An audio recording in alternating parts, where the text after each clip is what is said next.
All right, all right.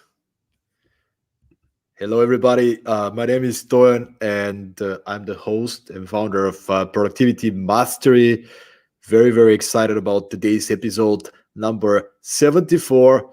I'm actually in Estonia at the moment, in Estonian Business School here in Tallinn, enjoying a little bit of trip after 18 months of working from home and not really traveling much. So excited to be on the road, but I'm more excited to be hosting today a very, very passionate, a very productive young man who's just crushing it. And I think he can be an inspiration for many of you who are listening right now, not just Gen Z, which is one of the topics we will talk about, but all kind of business leaders, entrepreneurs, people who are into personal leadership. Very excited to have you on. Mills, how are you today, my man?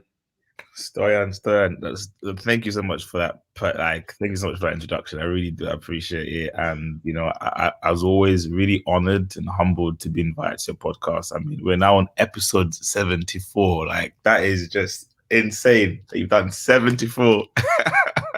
Amazing, Thanks, incredible COVID. episode. Thanks, COVID, for the opportunity. Really honored and really humbled to be here, and I hope I can share some cool some value and insights around the work that we've been doing, and hopefully I can be of support and share something that someone's going to find useful. Amazing. And Mills, why don't you introduce yourself and give the audience a little bit of a background and context around what have you done, what is your focus today, how do you support businesses? Yeah, 100%. So I'm Mills. I'm 24, and I'm the CEO and founder of a media company called TapIn. And essentially, we are a media company that's first and foremost on a mission to prepare 100 million young people for the world of work. So we've got a massive kind of goal and a massive target. But we also work as an agency supporting organizations in how they attract and engage with Gen Z talent. So nowadays you find that a lot of companies tend to find it very difficult to kind of engage with Generation Z because with things like TikTok and Instagram and things changing so quickly, it's very difficult for large corporates to kind of keep up to date and keep up to speed with the changing landscape. So we kind of help them just to have more clarity around Generation Z, and then also build some of their strategies, on how they actually go about to attract, engage, and retain Gen Z talent. We kind of work some of the biggest kind of clients, mostly FTSE 250 companies, kind of supporting them with all things from attraction, engagement, and retention, but also very big on things like diversity and inclusion. We're really, really focused on, how do we support organizations in how they build diverse teams? What kind of things are they doing to build young teams that are also diverse? Because I'm sure we all know the benefits of diversity and inclusion. So a lot of our work really focuses on that as well. Thanks for sharing, man. And I'm also curious to hear a little bit more about your personal story. So if you can share, where do you come from and your professional journey before you actually started doing what you're doing at the moment. Yeah. I think a very good question, actually. I think, I like most people. I was actually born in Zambia. So I actually grew up in a place called Livingston, a very, very small town in Zambia called Livingston. And I spent the first 11 years. Yeah, 11 years of my life in Livingston, Zambia. And I came here when I was 11 years old. And I remember I couldn't speak English. I couldn't speak English at all. And I came into the UK, and you know how it is in year 6. You come in, you're fresh from a different country, you can't speak English. You tend to have a very hard time.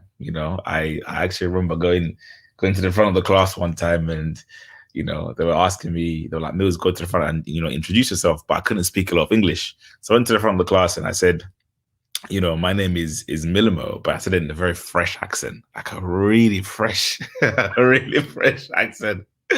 And everyone started laughing. But when you're 11, you think, yeah, these guys are accepting that, that I'm their friend, or it's all good. But you slowly start to kind of realize that actually, they're not laughing with me. These guys are actually, laughing at me. So, I experienced quite a little bit of bullying in like year 6 and stuff like that. But then very quickly, I became so focused in kind of learning the language. I think that really pushed me to learn English and to learn the language. Then learn English, and then I became so obsessed with learning. I became so obsessed with just acquiring knowledge, and learning lots of things. And then went through high school, and then ended up going to university to do aerospace engineering, which is a passion of mine that I kind of had from a very, very young age. And then, later on in university, I decided to actually drop out of university and then pursue enterprise and kind of business. I had this idea to, find a way of, modernizing how young people would access careers information, because I had the fortune of having 5 internships at university. So when I came back, my fellow course mates were like, Mills, how did you get these 5 internships? Like, that's crazy. How did you get 5 internships? So I would have these kind of very small sessions talking to them about how I did it and all the rest of it. And then eventually I just thought, actually, what I'm really passionate about is helping young people to get into the world of work. And then that then later on became TapIn and the business that we're running today. And you spend quite a lot of time with young people, Generation Z, as you said, and you yourself. How old are you at the moment? I'm 24, so I'm like You're 24. Yeah, so, upper bound. Upper exactly. So you know a lot about what the current sort of thoughts and ambitions and desires of this generation is. Could you maybe share? I'm sure many people will be curious. What are some of the main concerns and worries and things that this generation is struggling with when it comes to finding placement and finding their professional direction? Yeah, 100%. And I think, COVID has been really difficult for young people. I think unemployment, especially for young people, has been at its highest, during COVID-19. And it's affected particularly, young people, particularly Generation Z, and I know as an organization, we've been trying our best to kind of really support that with launching new communities and new channels and finding new avenues to provide them with that information and value that they need. But in terms of concerns, I think a lot of the times there tends to be a misalignment between employers and Generation Z. Employers think on one hand that Gen Z want this, but Gen Z are here saying, actually, we don't actually want what you're giving us. So what tends to happen is companies will read these very archaic reports, that pretty much change. If you look at Generation Z, their wants, their needs, their habits are constantly changing. I mean, we're literally keeping up to date with what's happening by the hour, but if somebody was to write a report, that report on Generation Z would take maybe 3 months to write, and then it would take another 2 months to be published. By the time that report is released, things have changed.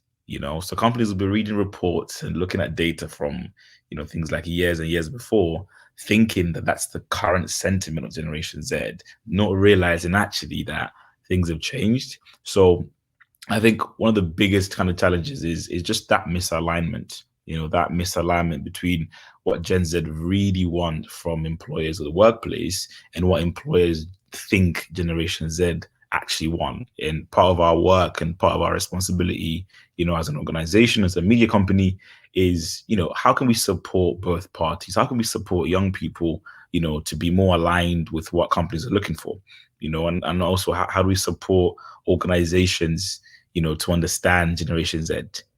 Some of the biggest ones, where companies will come to us is, we don't understand how to attract Generation Z. What can we be doing to actually attract Generation Z? And they'll come to us, and we've seen companies, run campaigns on LinkedIn. They'll spend thousands and thousands and thousands of pounds running campaigns on LinkedIn. But we know that only 16% of Generation Z actually spend their time on LinkedIn. In fact, only 16% of Generation Z have profiles on LinkedIn, let alone spend time on the platform. So if you as an employer are running a campaign trying to target grads or apprentices or young people, but the premise of your campaign is LinkedIn, it means you're completely missing the mark. You're completely missing the mark with where the audience is. And sometimes it's that kind of alignment that we come in and kind of advise in and kind of support with, but if an employer is looking to kind of engage with a younger audience, look at the platforms that they actually spend time on. Go onto a platform like TikTok, go onto a platform like Instagram, and figure out how you can, engage with Generation Z on that platform. And again, the key thing with that is you're going to a platform which is native to them. You're going to a platform which they're used to. You're going to a social platform which they use every day. I'm on TikTok pretty much every day. I've got TikTok breaks, like a 50 minutes TikTok break just to kind of, I'm a centennial older generation Gen Z, so I've got to keep myself fresh. Of course you do, man. You mentioned that one of the characteristics, if we can somehow generalize this generation, is that the trends are shifting really quickly. One thing is that their interest and it's just so fast, right? Yeah. What are some other characteristic, like as opposed to, let's say, millennials and older generations? What are some other defining features for this generation that you have observed? Yeah, 100%. Generations that are extremely, extremely entrepreneurial.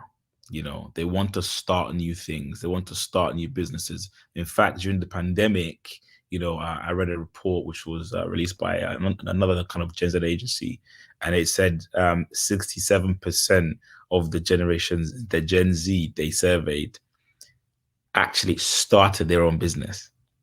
So that's huge. They surveyed over 1,000 people, and that's like what 670 plus young people that started their own businesses. And this isn't people that are thinking about starting a business. These are active young people that have said, actually, I want to start my own business, and they've actually gone and started businesses. I think with Gen Z, we'll find that it's so easy for them to start businesses. Things like e-commerce are on the rise. If you look at platforms and how platforms have changed now, Instagram has shoppable tags, which makes it really easy for anyone to kind of purchase items or goods directly from Instagram. The same has happened on TikTok. We've seen that happen. And, the majority of the generation that's driving that is Generation Z, because we are so entrepreneurial. We want to start our own businesses. And if you see these ads now on kind of YouTube, I'm sure you've seen one where it's like, just start your own business. I've got this, I've got a free webinar, free course, you can make £10,000 a week. You see those a lot, and young people are embracing that. We're seeing creativity, we're seeing e-commerce brands, clothing brands, shoes brands. In fact, the merch I wear now, a lot of the merch I wear now, like I've got this hoodie from Clint. Shout out Clint. From Clint. This is my friend's brand. And all I wear now, I bought all his shoes. He's got like 5 pairs of shoes. I bought those. He started his brand probably about 2 years ago online, and he's a Gen Z just like me. He's 24. And we see a lot of that. We see the ease of, being able to produce a business or run a business. That could be, a store which is selling, merchandise or like goods or, very, very select niches that young people actually care about. So I think another defining characteristic for young people and for Generation Z is that we're extremely entrepreneurial. We love the opportunity to take charge of things and run on our own, and I think what we do actually in TapIn is that we've introduced something called the TapIn way, which is the team is on kind of full-time contracts, right? And they can work 5 days, but there's that. They wanted to, they can take a day off a month. I would say actually that day is a day where you can do entrepreneurial work. So for 1 month, you can say, actually, this whole month, I only want to work 4 days. We're absolutely fine with that. That 5th day can be a day where you're spending time to do your freelance work or spending time to do, that e-commerce brand, and I think being able to adapt to the changing needs and the wants of young people is super prime. It's really important. So when employers are thinking about about attracting Generation Z, how can you introduce something that allows them to be entrepreneurs? How can you give them ownerships of a project or give them ownership of a new idea. Part of the reason why I decided to not go into the world of work was because I had so many ideas, just like most of my peers who were Generation Z. I had so many ideas for things I wanted to do. But then, what would happen is I would have an idea, but it would take months for it to ever come to fruition. So I said to myself, that was a huge frustration of mine, actually. The notion that I had an idea and I wanted to change something, and I wanted to take ownership of it, but I knew that it would take months. And then even after months, it still needs to go up to different levels and it might still be rejected. So just things like that become, I guess, really important for young people. Right. So bureaucracy and slow structures is something that this generation doesn't really like. 100%. I think that need for flexibility, for companies to be flexible, to work different hours. Sometimes that 9 to 5 schedule doesn't actually work necessarily. So if it means somebody's working from 8 a.m. but then they're finishing at like 4 p.m. or like 3 p.m., that flexibility in hours, because if you think about it, sometimes people sleep late. For example, I'll sleep at 5 a.m. every day, and I would start my day at 10 o'clock, 10:30, 11. That's when my day starts, but I'll finish later because that's what works for me.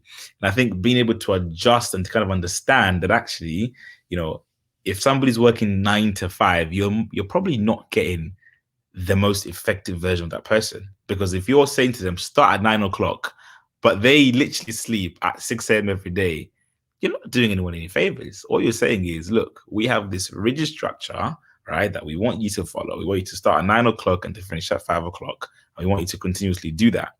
Actually, what really should be happening is being able to have that flexibility, giving young people that flexibility to say, actually, your Generation Z, we understand that you love flexible working. We understand that, you have to be open to different ways of working. So if you want to start work at 8 a.m., finish at, 3 p.m. or 4 p.m., absolutely go for that. So I think just being able to be flexible with how young people are working and that flexibility in working hours is really important. Right. And we actually have a question which I think is quite interesting, is on the topic of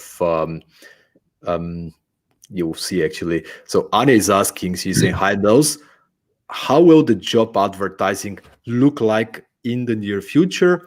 Will job ads as we know it disappear? Who runs the show? Does Gen Z have to adapt and look for jobs where companies choose to advertise, or do companies have to choose but to adapt? Just trying to understand the shift, which is huge. What is your take on it? I think a very good question, an absolutely brilliant question. And thank you for asking that question, Anaya, first of all. So I'll tackle this. I'll tackle them kind of one by one. How will the job advertising look like in the near future? Difficult to say, but I think I can give some indications based on what's currently happening. So I'm not sure if you've seen, but TikTok has introduced their own kind of job platform. So it's a really cool way of allowing young people to showcase a lot about themselves. So rather than opting for a traditional CV where you have to write your CV, and most people just lie on their CV, right? Let's be honest, right? It will just lie on their CV and they'll just add random things, especially when you're young people. Because what we see now is, and we had a really fruitful conversation about 2 days ago with the team about this, and a point that came up was, if you're applying for an entry-level job, companies are asking for you to have 3 years experience. 3 years experience and you're 20? How's that possible? It's very difficult. So, CVs perhaps aren't the best way to really showcase the best a young people has. So we've seen platforms like TikTok come up where they've said, actually, we've introduced this new platform. And if you just search on TikTok, hashtag TikTok resumes, you see a ton of examples of how this has been done. And what it basically is, young people are being given an opportunity to creatively showcase what they can bring to a company. So using cool videos, using TikTok, and we know that a lot of young people are on TikTok now. The majority of Generation Z is now there'll be more Gen Zs on TikTok than Instagram by in the next 2 years. So by the end of 2022 next year, there will be more young people on TikTok than Instagram. So I think TikTok has seen that as a shift, and they're saying, actually, we can actually disrupt the whole traditional job market. And how can we do that? Let's empower young people. Let's empower them and say, actually, we understand that CVs aren't the best way to showcase who you are. Instead, how can you use cool videos on TikTok? How can you use short form interactive videos on TikTok, which are based on the content that you already consume, to showcase the best habits and the best features, and also showcase what you can actually bring to the organization? So just to kind of summarize that question, how will it look like? Absolutely, it looks like videos is the format. It looks like integrations with platforms like TikTok and Instagram is looking like the future.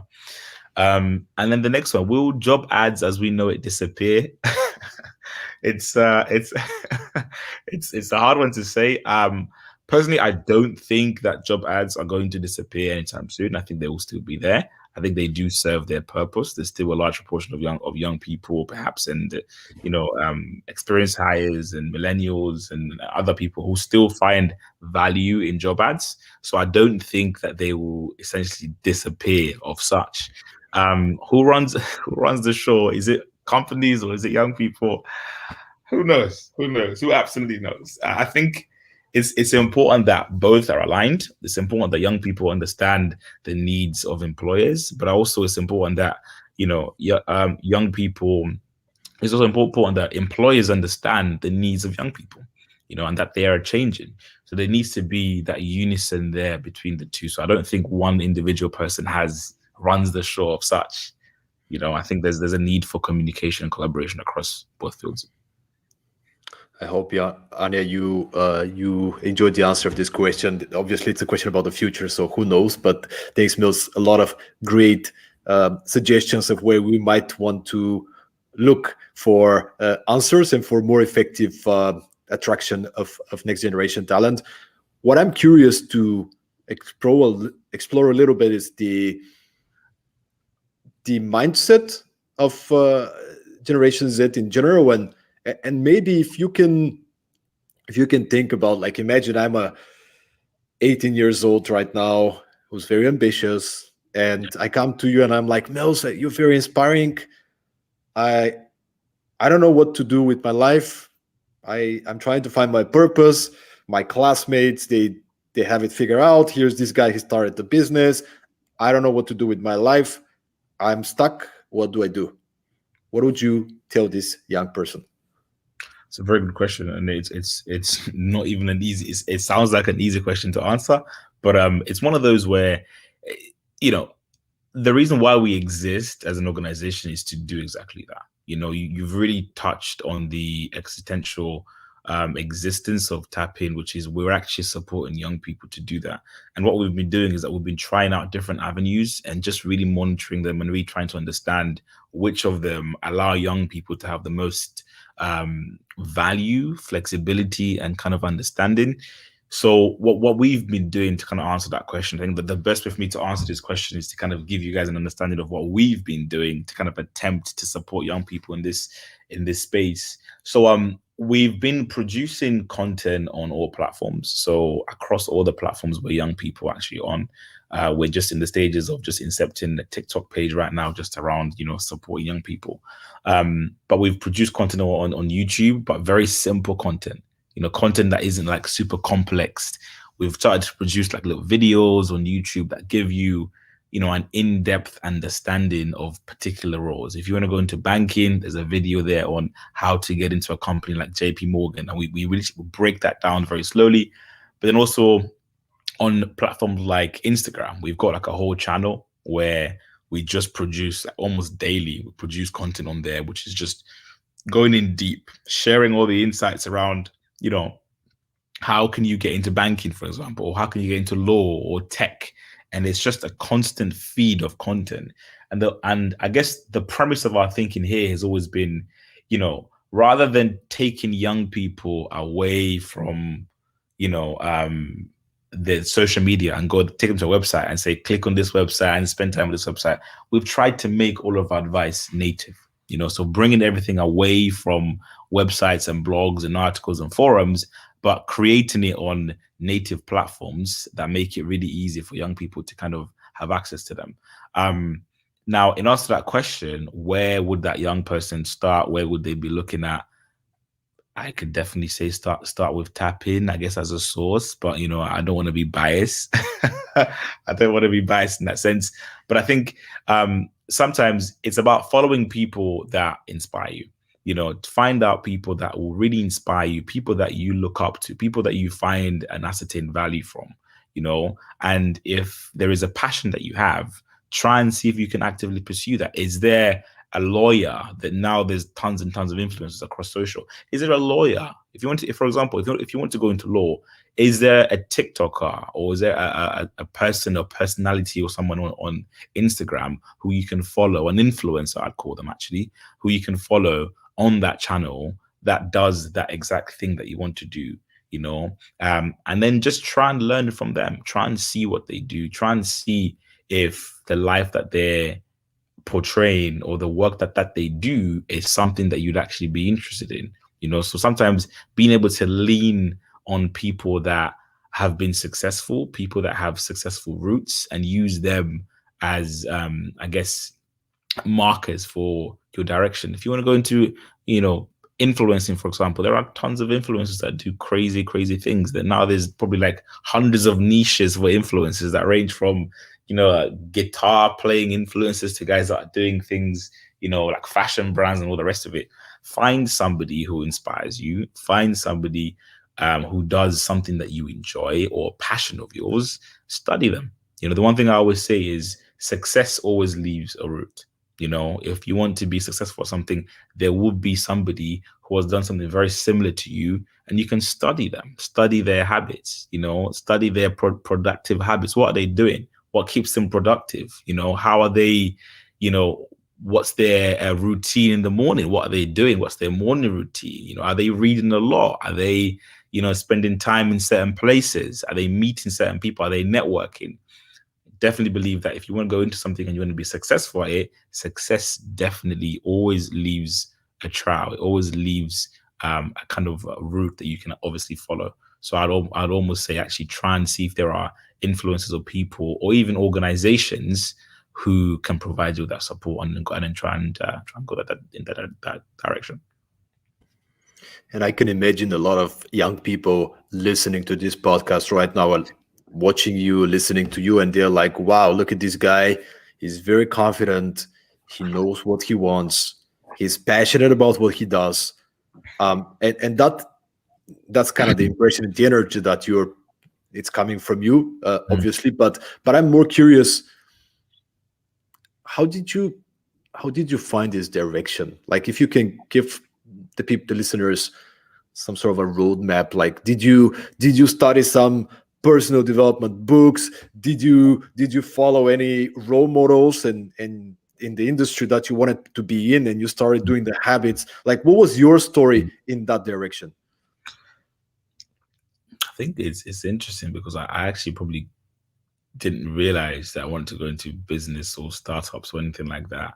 I think I even stumbled upon it by accident.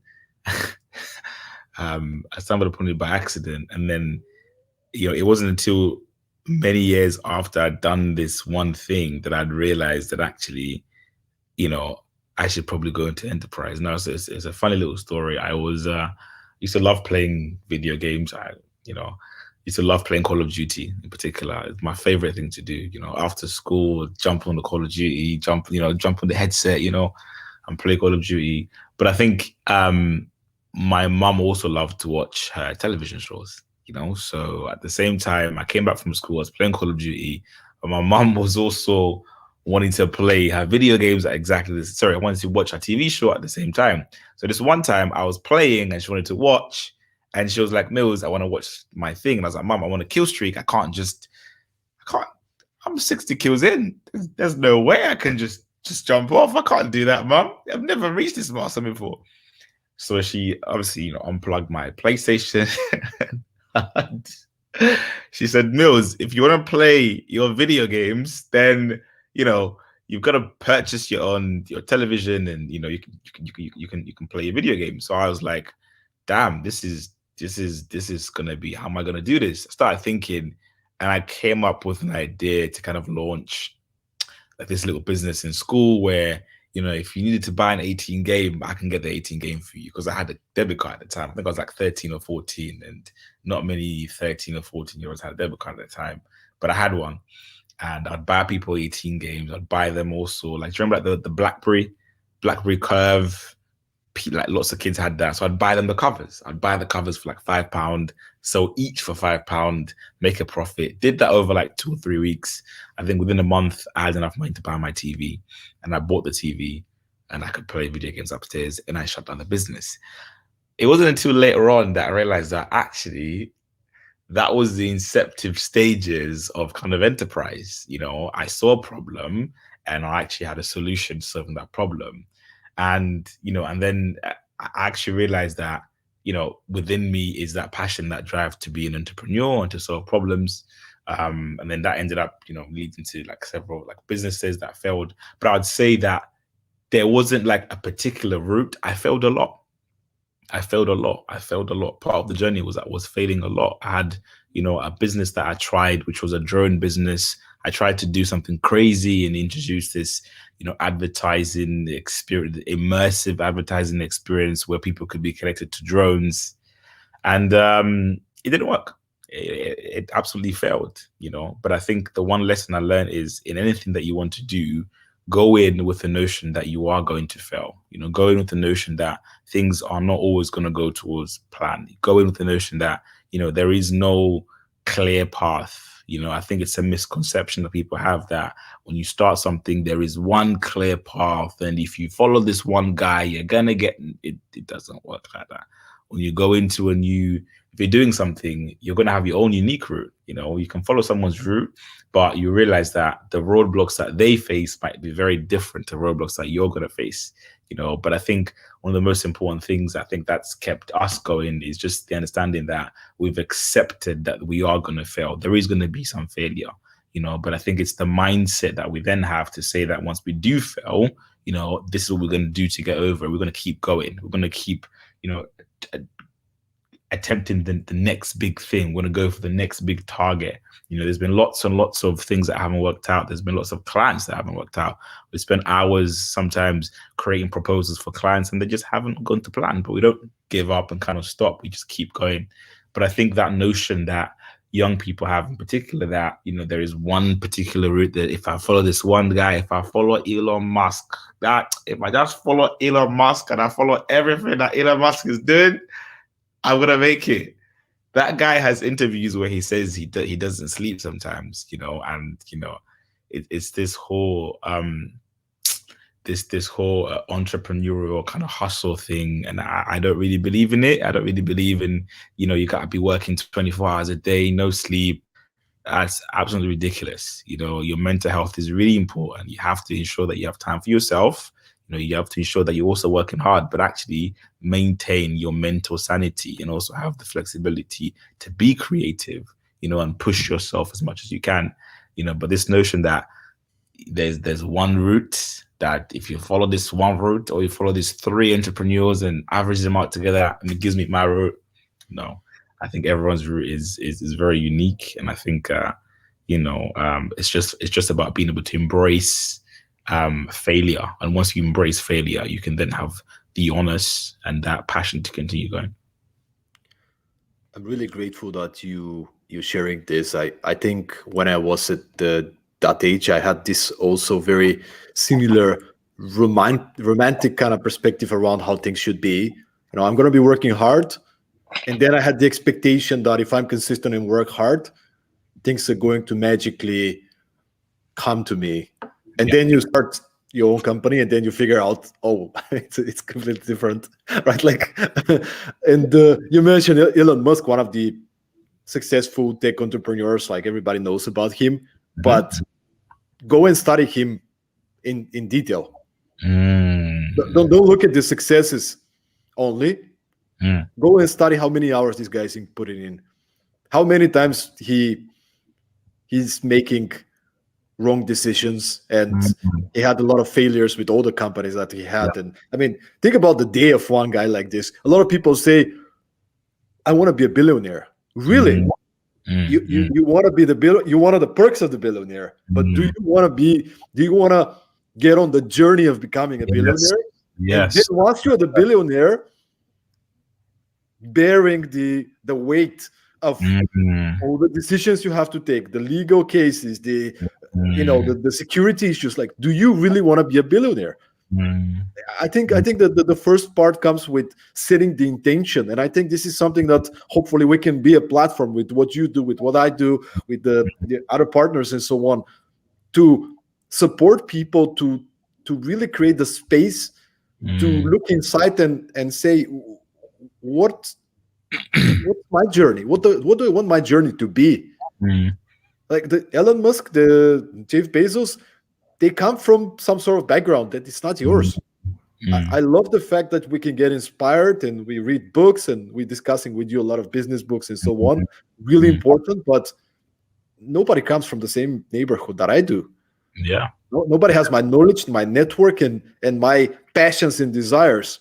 So I guess the first step, those of you who are listening, who are in this kind of age, but not only, if you're older as well, Mm, take a step back and really try and think about what are the things that I love to do, yeah. and what am I curious about, what I like to do in this very moment in time. Mm, As you said, like maybe young people sometimes, I want to find the perfect job, the dream job. mm, If you're sitting home and thinking about it and you never had a job and you want to land the dream job, what are the chances? You got to go and you got to try things out. You got to try a lot of things. You yeah. got to get the experience. You got to get the feedback from, see, maybe you're excited about marketing. Yeah. Okay. You start doing marketing and you realize, I don't like marketing. Mm, mm, So it's this kind of a mindset of curiosity, but very intentional. yeah. I'm not sure what am I about. Great. What Yeah. can I do? Let me read a book about goal setting. Let me Yeah. read a book about personal productivity. Let me find a autobiography of somebody that I really admire and maybe Mm, get some pointers, but I need to adapt it to my own world. mm, Because yeah. Milt, you're coming from one country, I come from another country. We Yeah. came through different journeys and stories. So it really is about the self-awareness. Yeah, 100%. And I think, I think one of the key advantages that you have when you're in your 20s, I'm speaking to the audience that are in their 20s, is, for the majority of us, you don't have any responsibilities, you don't have any children of such, you don't have perhaps a mortgage to pay. You've got a lot of room to fail. You've got a lot of room to try different things out, to try that business that you thought about doing when you were 17 or 18. You've got an opportunity to fail. And, the repercussions of failure at this age, particularly if you're in your 20s, aren't dire. You're not going to lose everything. You're not going to lose your house. You're not going to lose your kids, or you're in your 20s. This is the opportunity for you to go out there, to try different things, to try unique things that most people don't even have the aptitude to actually try. But use your 20s, I'd say, to jump in there and fail. Like, expect to do things and fail. Let them fail. Let them literally fail. They will fail, and then, go beyond that. And I think the other thing I would add actually is, you mentioned about, people like Elon Musk and how Elon Musk did all these things. And, you said study him and really understand his journey and look at his failures and how he failed in different situations. I think the other component to that is capacity. Your capacity as an individual, to take things like failure but still keep going. It's something that a lot of people struggle with. You might fail once or twice and you kind of give up. But I think capacity, and having that capacity for failure, but I think also that capacity for learning, it's a big thing. The way I see failure is, I see it as an opportunity. I see it more as a lesson. Every time I fail in something, it's a lesson that was mandatory, it had to happen, because through that failure, I've learned something. And I think also, like, for me personally, just from that capacity perspective, being so connected to my faith has also been something that's been really useful for me. Just kind of understanding that life does get stressful. Like, life does get, there are times sometimes where it is a lot. I just go to bed and I sleep. You don't hear from me for 12 hours. I'm just sleeping. Because it's hard. It is hard. I think we have to talk about that. We have to be really transparent. That life, and especially business or whatever you trying to pursue, is not going to be easy. But I think for me, being connected to my faith, spending time with kind of God and kind of knowing God, and having that time with Him has just allowed me to kind of realize that actually I'm not in this on my own. There is somebody that I can actually lean on from a faith perspective. I can lean on God to kind of help me. And I'm a true believer that everything I do, everything that we do as a business, as an organization, is all through the power of God. I am just a small component to His kind of plan. And I think when I got that in my head and I really understood that, it just made my life so much easier, because I knew that there was something there was someone that was greater than me who was actually in control. But I thought, from a capacity perspective and from being able to understand things like understanding how to deal with failure and how to deal with so many things at the same time, it's helped me to really be connected to my faith. Yeah, and thanks so much for sharing, man. Whatever the listeners are believing in, I think what you're sharing is such a great advice. When you have faith and when you let go of control and understand that you can't control it all, like maybe certain things that you can impact, but if you believe you can have it all under control, then you're an illusion. But on the other side, and maybe I want to add on top of what you said about failure. You said expect to fail, and but don't take it too far in a way of I'm not going to be responsible, and if I fail, it's fine. No, do your best thing, do your best job every time. I think this is a really important kind of thing. It doesn't mean go with the expectation I have to fail. That's not what Nils is talking about. Your expectation should be, this is what I focus on, this is what I commit to. I'm going to give it my best. I don't care if you guys are working for a company, if you're working on your own, if you're working for clients, you got to deliver. You got to deliver your very best. You got to deliver on time. You're not entitled to anything. And maybe I want you, by the way, there's a comment from Yulia. She's, thank you, Yulia, for tuning in. She's saying 5 a.m. routine is not for everyone. Totally agree. Toxic productivity, hustle culture is not sustainable. I could not agree anymore with this.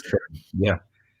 But Nils, I'm curious to hear, what do you think about this? Do you sometimes observe some young people, talking about entitlement, but do you observe some young people? What would be your message when it comes to taking ownership and delivering, no matter it is that you are supposed to do? Yeah, I think it's so important, just on her point there, on the point there that was brought up around hustle culture by Yulia. The misconception, especially from young people, especially when you're quite young, you see all these guys, you see your Gary V's, and you see your everyone just like, yeah, your Grant Cardone tends to be very good at this one. The 10x rule, you gotta work. You gotta spend hours, in the lab. It's great, and there is room for that. You have to ensure, like, take nothing away from the fact that as a function of success, hard work has to be an input, right? As a function of success, hard work has to be an input. So when you understand that, also understand that you're not working 24 hours every single day. Fair enough, there'll be weekends where you're gonna have to work up, a bit more than some weekends, but don't spend the whole 24 all the time just hustle. It's not healthy. I think what people need to understand that is you need that time to yourself. You need that time to kind of reflect. And I think if you look at how the best paying jobs, and the higher up you are in an organization, the less you're paid for the work you actually do. You're paid for more thinking. Consultants get paid a lot of money to do thinking for companies. They solve problems. They take a step back and they think holistically as to how a problem can be solved. They're not at the forefront of working on that on that problem. They actually take a step back and they look holistically at the bigger picture. Now, in the same way, when you're running a business, there is room, or if you're running a business, or it's, you're working for a company, there's always room for you to do the work that you're doing, but don't overwork yourself. Don't burn out because you have this task that you need to do. Think actually that, and people forget this all the time. They forget that actually the time that you have to think sometimes even far outweighs the time that you actually have to do. Because what you realize is sometimes when you're spending time thinking about a problem and not doing it, you actually have solutions, faster solutions to solving that problem, rather than, and I made that mistake. I have to be honest, I made that mistake. I was 18, 19. I would get up in the morning. My routine was literally, I'd get up in the morning, 4 a.m. I used to do 4 a.m. up in the morning every day. By 5 o'clock, by 4:15, I'm in the gym.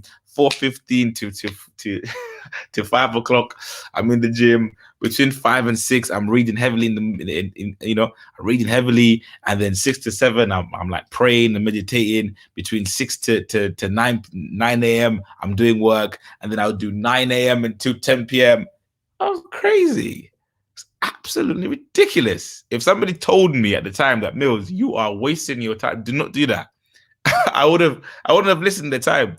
But thinking retrospectively now, all of what I was doing then was genuinely, I realized that after maybe like 4 p.m., I don't become productive. I'm not productive anymore. So everything I was doing after that, I could have been sleeping, I could have been resting, I could have gone to a spa, I could have met some friends, I could have done something that allowed for me to be malleable in my thinking and my creativity, And people forget that it's not about hustle culture. It's not about you working all the time, 24/7, hustle, hustle, hustle. It's not about that.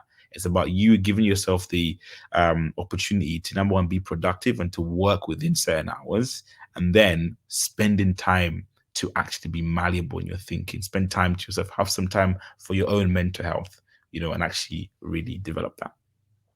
Yeah, and I think it's finding your own sort of balance in between masculine and feminine sort of approach in a way, right? Like the masculine goal setting, hustle, do things, work hard, like, have this, when you work, be really focused, right? Yeah. Like that's some of the reasons you, no matter how young you are, if you're now in high school, if you are in college, and if you haven't really been doing that, that's the first place to maybe begin with.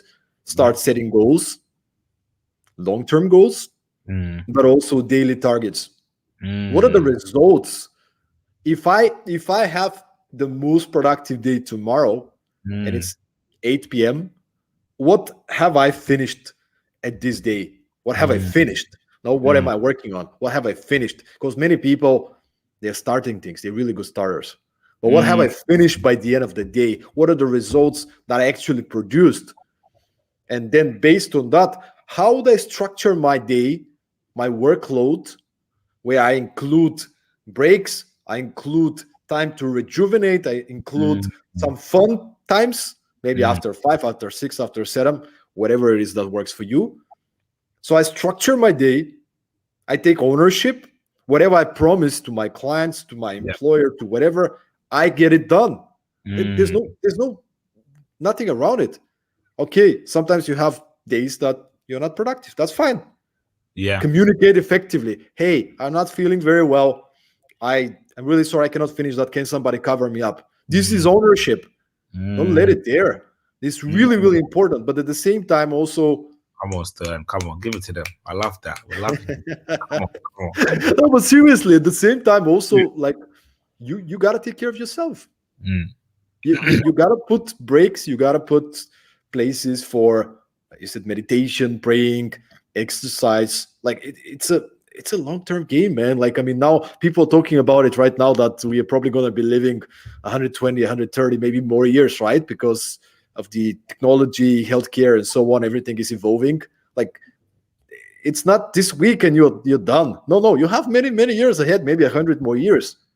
What are you going to do about it? How are you going to live in order to be happy and proud with what you achieve, the goals that you achieve, the impact that you make, but you do it in a sustainable and self-caring way as well. So you are an example for future generations. Yeah, So exactly. I think I'd even add to that, Stone. I think it's beautifully put, 100%, like absolutely well articulated. I absolutely love that. I'd add to that that, it's important to have a vision and then have goals, like you said. When you have that vision, your vision is your North Star. Your vision sits as, the ultimate direction and the ultimate goal of where you need to be. That's your vision. That's like your North Star. The way I tend to kind of see it is if you're going from London to San Francisco on a flight, right? You know that the end goal is San Francisco. You're in London right now, right? You don't know, you're not doing anything. Your vision is like your San Francisco, and that's where you need to really go. But to get there, you need goals. Say, for example, I'm just here, I'm unemployed, but my vision is to get to San Francisco. The first thing I'll do is, okay, great, I need to get a job. That's your goal. First goal, you get a job. Next goal, I need to make enough money to buy the ticket. You make enough money to buy a ticket. Third goal, I need to get myself to the airport. You pay for a taxi, you get to the airport. Fourth goal, I need to jump on the plane and make it to where? San Francisco. There you go. Your vision is San Francisco, but you've set up smaller goals that allow you to get onto that plane and make yourself, reach San Francisco. And that's how I tend to see it. When you have a vision, that's your end goal, that's your North Star. But then within that, set yourself smaller goals that will lead you towards reaching your final vision. that's right, man. There was an author, his name was Alan Lacane, and I love this quote by him. Planning is planning is bringing the future into the present so that you can do something about it now. Right? Like you need to start with the vision. Where do I want to be? And then you build it backwards, man. Right? Yes. Like, what do I do at this very moment? How do I structure my resources, my energy, my focus today in order to be on track to achieve the thing that I want to achieve? Yes. And every day, man, every day, like you'll be so much ahead of a crowd, especially if you're now in your early 20s, let's say. Unfortunately, they don't teach us yet those kind of skills in school. But if you're consistent, if you focus on the long-term game, don't say, I need to be at the top of my game today. No, in the next 2-3 years, if I'm consistent doing the right things, it's going to compound. Yeah. It's also in business. Like if you do 3 more extra calls to potential customers, maybe you're not going to land anybody today or this week, but 3 extra calls for a year, as opposed to the other guy who's not doing them. Think about the difference, man. So we have a great question, another great question by Anna, actually. Is productivity shifting as well? And if so, how? What does Gen Z see as being productive? Is it different? Brilliant question. Brilliant question. I think, when you look at productivity, particularly with Generation Z, what we view as productivity, I think is very different to how the traditional a millennial or someone that's a lot older would see as productivity. We tend to do exactly what Stora just said, which is we look at the output. Sometimes the best way for us to be productive isn't to set hours and say we have to be working from this time to another. Sometimes it's project based. Actually, here's this project that you want us to do. We can allocate. That might take us 2 hours. That might take us 5 hours. But I think a lot of the times the way we view productivity is, we always see it as a function of a finished product.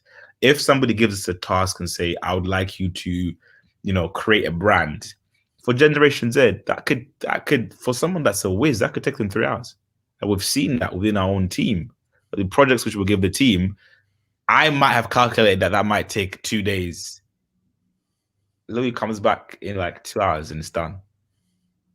Do you see what I mean? Whereas in my head, I'm thinking, actually, I've factored in 2 days for this. But actually, when you set tasks based on projects and say, actually, here's a project, get the project completed, that could either be in 2 days or in 3 days. But I think it's also important, again, to be able to communicate and to understand your team and to understand, the young people that you're actually working with. But I think businesses sometimes tend to think that we'll give young people a set number of hours or a set number of days to finish this, when actually they'll look at that and be like, actually, I can do that in 2 hours. And then the whole time is usually spent wasted, and then it's unproductive, you know? So get to know the young people you're working with, get to know generations, and get to know, speak to them, have that communication with them to understand how they work, what they're able to do, and then set projects. You'd be surprised by what they can actually do. That is awesome, man. And what would you recommend young people who really want to be at the top of their game? You work with a lot of leading companies. So from the perspective of a companies, what are the things that they're looking for? Like the traits of character, is it discipline? Is it ownership? Is it working ethics? What are the top traits that the top companies are looking for when they are considering hiring somebody, a young person? They're looking for problem solvers, right? They're looking for problem solvers, people that can come in and think about creative ways to solve problems. You want to come into a company and you want companies to look at you and say, wow, we've never actually considered that before. Your approach has completely changed our thinking or our retrospect on this particular problem. So the most value, arguably, I'd say, when a young person joins an organization is, a company is looking for someone that can come in and change or bring in a different perspective as to doing a certain thing or to solving a problem. They want a fresh eye, a fresh look, because ultimately, if you think about this, every single company wants to be competitive, right? You need to be competing with your competitors. You need to be doing things that are very different. And, Generation Z offers employers an opportunity to come in and do that. So employers are constantly looking for young people that can come into the organization and help them to see things differently, to solve problems differently, to take different approaches to solving things. As well as that, obviously you've got the standard things, discipline, you have to be focused, you have to have, goals and vision and be somebody that, people can actually work with. But I think ultimately one of the biggest things is you need to be able to be a creative problem solver. Once you come in and you're a creative problem solver, you're able to absolutely do that. So I'll give you an example. So my younger sister, she's 21. She's going to absolutely kill me if I got this wrong, but she's 21 and she recently applied to one of the fastest growing PR agencies. They're called Rise at 7. And Rise at 7 have one of the most competitive graduate programs in the whole entire country. And, the deadline had passed for the application. So what she did was she went on Twitter and she tweeted the founders and said, I've created this microsite about your company. Go check it out. The ball's now in your court. This is probably like a week after the deadline actually approached. She went viral on Twitter, absolutely viral on Twitter, viral on LinkedIn. In fact, not just Rise at 7, but she had Google, Facebook, Amazon, Walt Disney, about 20 companies offering her jobs. So us offering her to fly her out, pay for her accommodation for a year, pay for her flight, pay for her food. And she's actually now in South Korea. She's now in her last month because she flew out there because she likes K-pop and all that. And the company that was in South Korea offered to pay for everything. She's now there and she's been a month. But again, it just goes to show that actually what companies are looking for isn't what's on your CV. They're looking for creative problem solvers. So if you're a young person and you're watching this, look at an organization and think, how can I approach this problem in a very unique way, right? How can I go into this situation? How can I solve this company's problem in a unique way that they've not really seen before? I love it, man. Not problem bringers, but problem solvers, right? Like not people that come and here's a problem, what should I do? And of course, a lot of young people, they don't have the experience. They often will have this question, which is normal. But if you want to stand out, you want to be the problem solver and take initiative. Like that even if you don't have so much experience, you take ownership and you come up with a suggestion, a solution. So underrated, man. So underrated. I think young people focus a lot on skills. A lot more on skills, like let's say in the creative industries. I want to be a really good designer and I want to be really good in video making, and they focus on technical thing a lot more as opposed to the personal leadership, the mindset of I'm going to propose a solution, and I'm going to move on with it, and I'm Yeah. show them that. So I think that's and a concept actually that I listened to a podcast with Steli FT, is the CEO of a company called Close, Mm. and one of the episodes was about the podcast. By the way, is called the Startup Chat. One of the episodes, he spoke with his co-host about the concept of managing up and how important and how grateful is every founder, but I think also every business leader, when you have people who are managing up. What does that mean? Meaning the busy manager, the busy entrepreneur, having people under in the row map of the things that will come and say, "Hey, you didn't send me this email. I need this thing. Could you bring it to me?" Right? Like people who take ownership and actually managing the people who are managing them. Because at Yeah. the end of the day, the managers, the entrepreneurs, the leaders, they're busy. Mm. The problem is they have to take so many decisions. So if they can unload a little bit to their team, amazing. And if the team is actually supportive in a way, coming and saying, "You did not send me the thing you told me you're gonna send me. I need it because I need to finish this." Or here's this problem that came out. I already thought about this solution. I'm Mm. moving with it. What do you think? Should I move with it? Yeah. As opposed to there's a problem. What should I do? Right? it's Mm. a it's a big difference in this. So Yeah, it's a massive thing. So it's a massive thing, and I think I am really honored, really humbled to have a team that take full ownership, and they're able to kind of take things. And I think everything that we've been able to do has literally been solely down to the team. And I think just exactly what you said. The opportunity to be like, here's a problem, the team will solve it. They're really good at that, and I'm really grateful for that. I'm really grateful for them. But you make a very good point there, Stoyan. amazing. Mills, it's been such an amazing hour. Really, really grateful. The time is flying, and hopefully sometime in the future we're gonna have you back in the podcast. But since we have to close it in a few minutes, where could people find you? On the one side, companies that might be interested into getting better into attracting the best young talent. On the other side, young people who want to get inspired, get educated. Where could people find you online? Yeah, 100%. Yeah, I'd say definitely check me out on LinkedIn, biggest platform right now. So just search my name, as you can see there, Milimo Banji, and I look like this. If you're wondering how I look, so just search Milimo Banji, and then if you're on Instagram as well, it's Mills_10. There on the screen right there. All right. And then you also have a webpage, yeah? Yes, and the webpage, if you want to check us out and see what we're all the work that we do, it's wearetapin.com. So check out wearetapin.com. Amazing. Well, Mills, thank you so much for today. Thanks everybody for tuning in, uh, asking questions, engaging, listening to us on the podcast. And Mills, any final words, your message to the audience, to the young people who are excited about having a passionate and productive life? 100%. Stay focused. Don't get distracted. Embrace failure. And remember, you've got your 20s. You've got time. You've got, like Stern said, life expectancy now is 130 years. So you've got another 100 years on you. But on the serious note, definitely, guys, embrace failure. Go into things with a focus. I think just lastly, just want to honor you. I honor you, Stoyan. Thank you so much for the opportunity.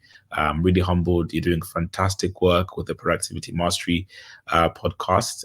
Guys, I'd urge you to listen to all the other episodes. I'd urge you guys to, if you're not subscribed already, subscribe to the podcast. Check out Stoyan. Check out the fantastic work that he's doing. Because honestly, Stoyan, I'm really, really, really, really humbled to have been invited to the podcast and to share a bit of value. Thank you so much, Mills. Thank you for the kind words, and it's just an inspiration seeing somebody at such a young age have achieved and impacted so many young people and created so much value for companies. Your story is an inspiration, and I know it's just the beginning, man. We there's so much in front of you to give. So I'm excited to follow your journey, brother. No, likewise, Dad. Likewise. They're very inspiration and honestly, such an honor to be on the podcast. Thanks so much. And thanks everybody once again for listening. And see you once again at the next episode of Productivity Mastery.